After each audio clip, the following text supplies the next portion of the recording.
마땅히 우리를 그리스도의 일꾼이요 하나님의 비밀을 맡은 자로 여길지어다. 그리고 맡은 자들에게 구할 것은 충성이니라. 너희에게나 다른 사람에게나 판단받는 것이 내게는 매우 작은 일이라. 나도 나를 판단하지 아니하노니 내가 자책할 아무것도 깨닫지 못하나 이로 말미암아 의롭다함을 얻지 못하노라. 다만 나를 심판하실 이는 주시니라. 그러므로 때가 이르기 전 곧 주께서 오시기까지 아무것도 판단하지 말라. 그가 어둠에 감추인 것들을 드러내고 마음의 뜻을 나타내시리니 그때에 각 사람에게 하나님으로부터 칭찬이 있으리라. 아멘. 인사 나누시겠습니다. 감사합니다. 복 많이 받으십시오. 기도하며 감사합니다. 곤도교회 성도들의 문제점은 지도자들의 유명세를 힘입어 자신의 이익을 이루는 일에 수단화했다는 것이죠. 그래서 어제 본문에는 그런 세상의 지혜에 속지 말라 했습니다. 차라리 어리석은 자가 되라라는 것이고, 그 어리석은 자가 된다는 것은 사람을 자랑하지 않는 자리에 서는 것이었습니다. 왜냐하면 그 세상의 지혜가 결국 허망한 것과 또 제풀의 낭패를 겪듯 그것이 자신을 걸려 넘어지게 하는 방식, 삶의 모습이 될 수 있기 때문이었죠. 결국 이는 바울이나 아볼로, 게바 같은 당시에는 대단했던 그 사역자들이 갖고 있었던 그 위치와 위상은 성도를 섬기는 것이었고, 그러기에 그런 그들을 시기와 경제, 분쟁의 자리에까지 가면서까지라도 추종하고 따르고 자랑한다는 것은 말이 안 된다. 그럴 만한 대상으로 삼는 것은 하나님께서 원하시는 것이 아니다라는 거였습니다. 왜냐하면 지도자를 포함해 모든 만물이 교회와 우리의 인생을 세워가는 데 있어서 하나님께서 허락하신 것이기 때문입니다. 이런 면에서 여러분, 신앙은 누리는 겁니다. 관계에 있어서 우리가 누군가에게 더 사랑을 받고 권면을 받고 도움을 받아서 좀 더 깊은 관계와 또 서로를 위해 줄 수 있는 관계가 있겠지만, 그게 종속으로 가는 건 아니겠죠. 내가 이렇게 해줬으니까, 내가 이렇게 했으니까. 우리가 다 쓰임받다가 가는 것이죠. 내가 누군가에게 하나님의 소유된 내가 또 다른 하나님의 소유된 누구에게 쓰여져 하나님의 일하심의 도구가 된다는 생각, 이게 사실 어제 바울이 우리 가운데 하고 싶었던 말인 것입니다. 그래서 우리는 서로를 존중해야 되지만 종속된 관계가 되어 매여 있는 건 아닌 것 같습니다. 이런 면에서 우리가 정말 진정성 있게 서로가 함께 가지만 때로는 하나님의 섭리 가운데 하나님의 이끄심 가운데 이별과 만남이 있다는 것도 염두에 두고 우리가 살아갈 필요도 있겠다 싶은 생각도 해보게 됩니다. 또한 지도자인 제가, 여러분 저만 바라보세요. 이것도 사실은 이 말씀에 비춰보면 앞뒤가 안 맞는 것이죠. 하나님께서 저를 통해 주시는 은혜도 있겠지만 또 다른 사역자를 통해서 또 함께 하시는 다른 분들을 통해서 주시는 은혜가 있을 겁니다. 그런 면에서 교회를 부욕해 하시고 인생된 나를 세워가시는 데 있어서 하나님은 모든 것을 쓰신다는 겁니다. 근데 당시의 고린도교회 성도들은 특정 대상에 매여서 그것으로 자신의 성공의 수단을 삼고자 하는 그 지혜 속에 머물렀고, 물론 그걸 통해 얻은 것도 있었지만 중요한 건 이겁니다. 그것 때문에 잃어버린 게 더 많다는 겁니다. 뭐 하나에 올인하면 그게 주는 유익이 있습니다. 근데 더 중요한 거는 그것 때문에 잃어버린 건 더 클 수 있다는 것이죠. 그래서 바울은 결국 이런 얘기를 했었습니다. 교회여, 너희가 오히려 그 모든 만물을 허락받은 자리에 있는 걸 알고 그걸 허락하신 하나님을 더 자랑해라. 너희가 하나님의 소유된 걸 잊지 말아라. 하나님의 것, 그리스도의 것됨을 주목하면서 사람 자랑하려고 하지 말고 나를 부르신 하나님, 내게 은혜 베푸신 하나님, 나와 함께 하신 하나님을 의지하면서 그 하나님을 높이는 것이 진짜 지혜다, 이 얘기를 하는 것입니다. 지도자들에게도 동일하게 칭찬받아야 할 대상이 성도들과 사람이 아니라 그 이전에 하나님이심을 기억하라 라는 맥락에서 성도들이든 모든 지도자들은 동일하게 하나님의 것됨에서의 정체성을 바로게 잡기 원했던 것이죠. 이런 맥락에서 오늘 바울은 좀 더 지도자들의 측면에서 서야 될 위치와 또 지도자들을 그런 측면에서 어떻게 이해해야 될지를 오늘 본문에서 이야기하는데요. 1절 말씀 같이 한번 읽어보겠습니다. 시작. 사람이 마땅히 우리를 그리스도의 일꾼이요 하나님의 비밀을 맡은 자로 여길지어다. 아멘. 왜 바울은 이 말씀을 이어가고 있을까요? 마땅히 바울 그 자신을, 사도들을 하나님께서 보내신 자로, 하나님의 복음의 비밀을 맡긴 자로서 여길지어다 라고 말합니다. 왜 이런 말을 할까요? 바울은 말씀드린 것처럼 앞에서 교회의 성도들에게 사도들, 지도자들, 보내신 그 모든 사역자들이 교회 아래에 있다. 이것은 그 아래 종속된 관계라는 게 아니라 앞서 말씀하신 것처럼 모든 것들을 통해 일하시는 하나님의 수단과 도구로서 위치한다라는 거였습니다. 그러니 섬길 대상이 아니라는 것이죠. 그런 측면에서는. 그렇지만 혹시나 이 말이 오해가 되지 않기를 바랬던 겁니다. 항상 바울은 균형을 말하죠. 어떤 면에서 오해가 될 수 있을까요?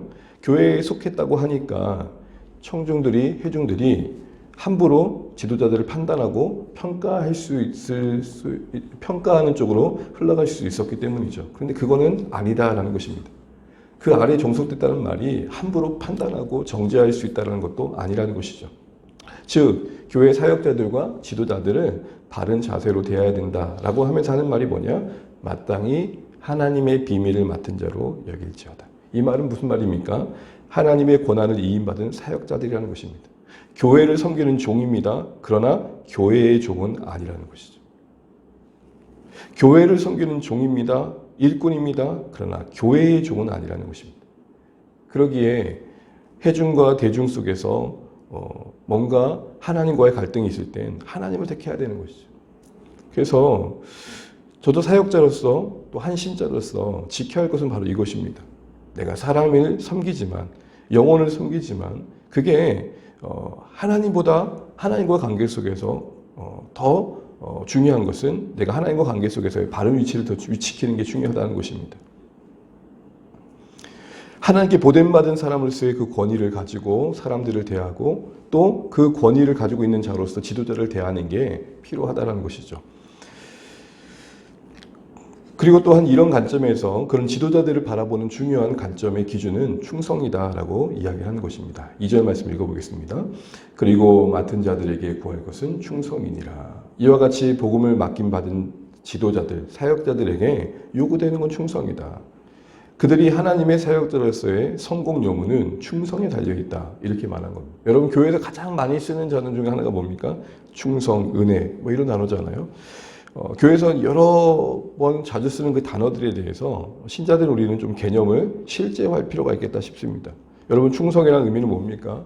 끝까지 변하지 않는 겁니다. 신실함, 충성의 핵심은 변치 않는 겁니다. 섬기는 자세가 일관된 겁니다. 처음과 끝이 같은 거죠. 맡기신 복음에 신실한 겁니다. 복음을 편리를 따라서 이익을 따라서 변개치 않는 겁니다. 타협치 않는 겁니다. 그러므로 충성은 신실하다는 것은 타협하지 않는 겁니다. 또한 신실은 보내신 하나님을 기억하면서 그분을 드러내는 겁니다. 일관된 겁니다. 타협하지 않는 겁니다. 오직 하나님만 높여드리는 겁니다. 이게 충성입니다.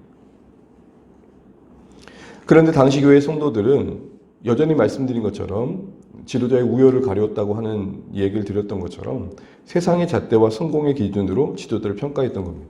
그 평가의 기준이 뭘까요? 얼마나 인기가 있느냐, 얼마나 많은 사람이 따르느냐, 얼마나 언변이 좋으냐, 얼마나 사람들에게 감동을 주느냐, 얼마나 호소력이 있느냐.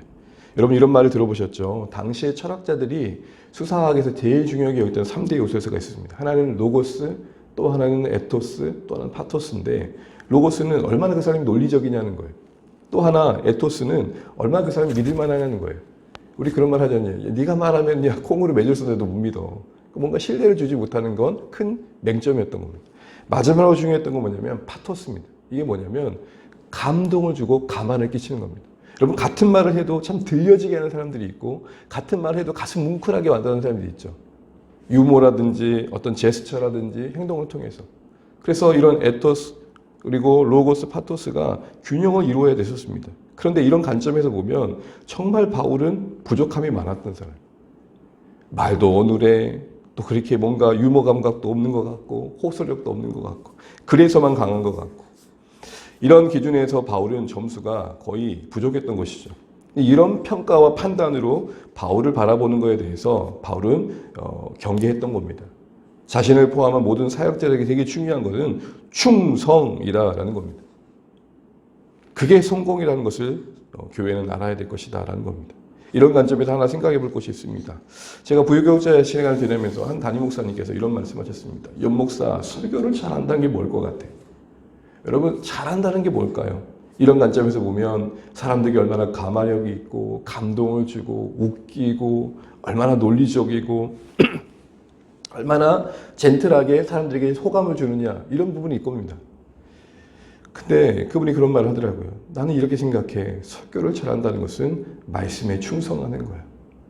사람들에게 들려지게 달콤하게 포장된 말이 아니라 말씀을 말씀대로 전하는 거. 여러분 우리도 좀 분별할 필요가 있는 것 같습니다. 말을 잘하는 것과 설교를 잘하는 것은 꼭 같이 가는 건 아닐 수 있습니다.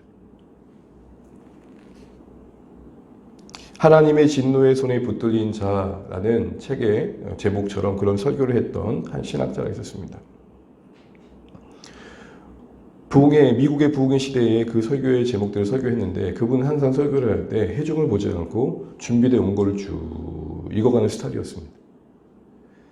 그런데 어떤 일이 있었냐면 왜 그 설교가 유명해졌냐면 그 설교를 쭉 읽어가는데 해중 가운데 놀라운 부흥의 역사가 임한 겁니다. 죄를 고백하고 뒤집어지고 선동했던 게 아닙니다. 그냥 말씀을 쭉 읽어가는데 하나님께서 그 조용한 말씀을 가지고 심령의 폭풍보 같은 이런 것도 일으킨 거죠. 사랑하는 성도 여러분, 바울이 말하는 게 바로 이겁니다. 우리도 혹시 속을 수 있는 게 이거 아닐까요? 내가 열심을 내고 최선을 다하고 충성을 다하는 뭔가 진정성 있게 행동이 참 중요하지만 더 중요한 건 하나님이 그것을 들어 쓰시는 거죠. 부족하지만 늘 이 강단에 설 때마다 기도하는 건 겁니다. 하나님, 내 말과 내 모습이 참 말씀을 가리우지 않게 해주시고 더 나아가서 뭐든 좋으니 한 말씀이라도 좀 사용하여 주십시오.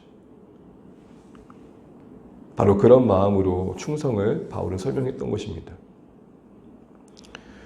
이런 의미를 염두하고 3절과 같이 말을 이어갑니다. 3절 읽어보겠습니다. 너희에게나 다른 사람에게나 판단받는 것이 내게는 매우 작은 일이라 나도 나를 판단하지 아니하노니. 그럼 여기서 참 중요한 표현을 바울은 합니다. 내게는 매우 작은 일이라. 이 말이 무슨 말일까요? 바울은 지금 그런 세속적인 기준과 관점에서 얼마나 말을 잘하냐, 얼마나 웃기느냐, 얼마나 회중에게 감동을 주느냐 이런 관점에서 자신을 평가하고 있는 교회의 판단에 대해서 개의치 않겠다 이렇게 말합니다. 그런 잘못된 판단에 근거해 평가받을 때 낙제 점수를 받을 수밖에 없는 자신의 위치를 굳이 변명하거나 억울해하지 않겠다. 그렇게 바라보는 교회를 비난하지 않겠다. 난 일희일비하지 않겠다. 라고 중심을 지키는 고백을 하고 있는 것입니다. 사랑하는 주안의 가족 여러분, 사랑하는 성도님 여러분, 우리 가운데 들려지는 여러 말들이 우리 마음을 휘둘릴 때가 얼마나 많습니까? 그러나 하나님이 말씀하신 것 외에 그 어느 것에도 권위를 두지 않는 우리가 되시길 바랍니다. 그것이 달콤한 말이든 때로는 내 마음의 자존심을 상하게 하는 말이든 하나님이 나를 하나님의 자녀로 선포하는 게 분명하고 내가 그분 것에 대해서 그분 소유됨이 분명한 상황 속에서 그 어떤 것도 일희일비하지 않고 부하내도도 하지 않는 때론 자고치 않는 우리의 겸손한 중심, 흔들리지 않는 중심이 되시길 바랍니다. 너무 그건 나에게 작은 일이다. 나에게 영향 끼칠 수 없다 말합니다. 그러면서 뭐라고 말합니까? 나도 나를 판단하지 않는다. 얼핏 보면은 바울이 자기 반성이라든지 자기 성찰이라는 것이 전혀 없는 사람처럼 보여집니다. 자기를 의롭게 여긴다고 보여집니다. 그러나 여러분 여기서 말하는 나도 나를 판단하지 않는다는 것은 나도 그런 세상적인 관점으로 나를 바라보지 않아 라는 것이죠. 세상이 보는 시선에 나도 부합하기 위해 그렇게 몸부림치지 않아 이렇게 말을 이어가고 있는 것입니다. 왜요? 그에게 중요한 것은 4절이기 때문입니다. 4절 읽어보겠습니다. 내가 자책할 아무것도 깨닫지 못하나 이로 말미암아 의롭다 함을 얻지 못하노라. 다만 나를 심판하신 이를 주시니라. 내가 나를 판단하지 않는다는 것이 반성이 없다거나 내가 그만큼 대단하다고 여기는 그런 말을 하는 게 아니다. 나는 지금 사람들의 세속적인 관점에서의 판단이 휘둘리지 않는 것은 정말 중요한 것은 하나님이 나를 어떻게 보시느냐라는 거죠. 우리 너무 당연히 아는 이 진리가 바울을 붙들고 있는 것입니다. 지금 당장에 사람들이 나를 칭찬한다 하더라도 내가 가장 두려운 것은 하나님이 나를 칭찬하지 않는 거, 이게 제일 두려운 거다. 여기서 우리가 속으면 안 된다라는 것이죠. 다만 나를 심판하실 분은 주님이라는 건 바꿔 말하면 모든 진정한 판단은 하나님께로부터 온다라는 것입니다. 그리고 사람에게 평가가 아니라 하나님의 평가가 중요하다는 것이죠. 그 모든 것을 그래서 드러내실 그날을 바울은 염두하고 있는 것입니다. 그래서 이렇게 말합니다. 그날이 오기까지는 아무것도 판단하지 마라. 우리 5절만 읽어보겠습니다. 그러므로 때가 이르기 전 곧 주께서 오시기까지 아무것도 판단하지 말라. 그가 어둠에 감추인 것들을 드러내고 마음의 뜻을 나타내시니 그때에서야 각 사람에게 하나님부터 칭찬이 있으리라. 사랑하는 성도 여러분, 우리가 서로 칭찬하지 말라는 게 아닙니다. 서로 격려하지 말자는 게 아닙니다. 무엇에 더 권위를 두고 무엇에 더 중심을 두느냐 부분이겠죠.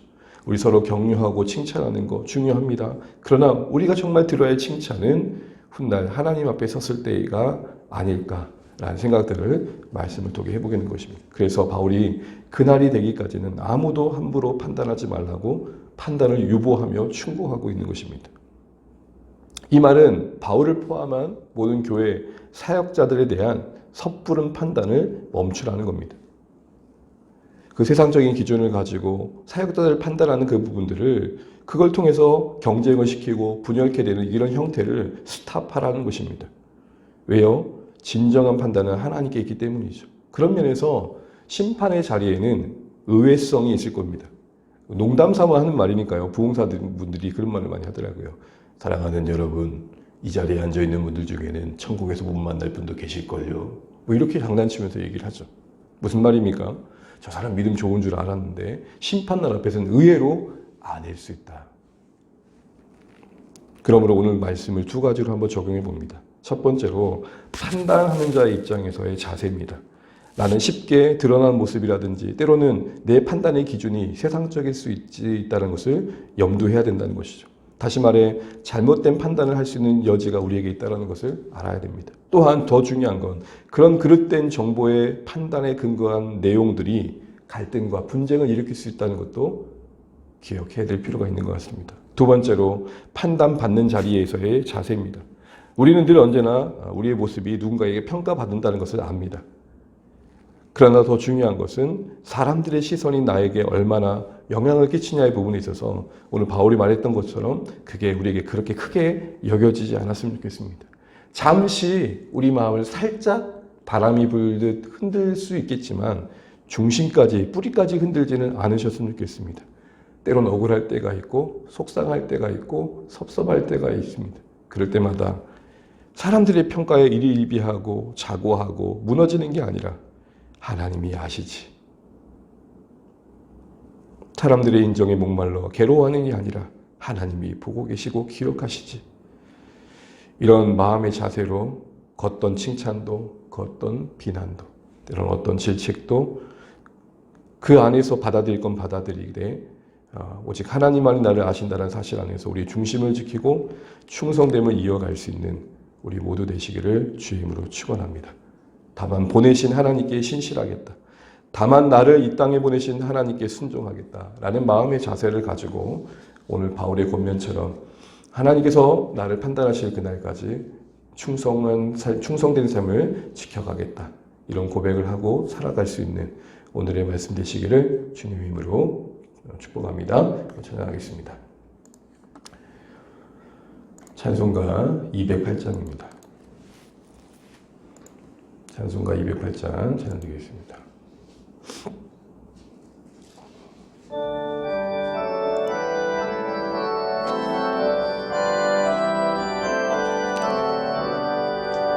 내 주의 나라와 주 계신 성전과 피 흘려 사신 교회를 사랑합니다.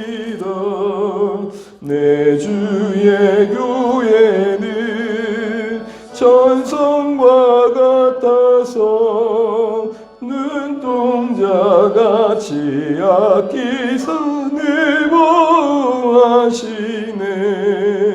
이 교회 위하여 눈물과 기도로 내 생명 다하기까지 늘 봉사합니다.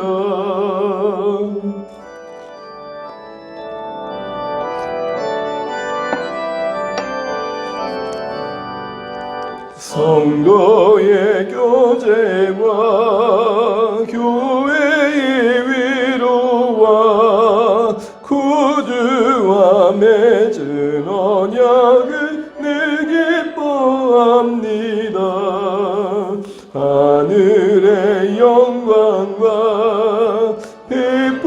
은혜가 진리와 함께 영원히 시원히 넘치네. 아멘.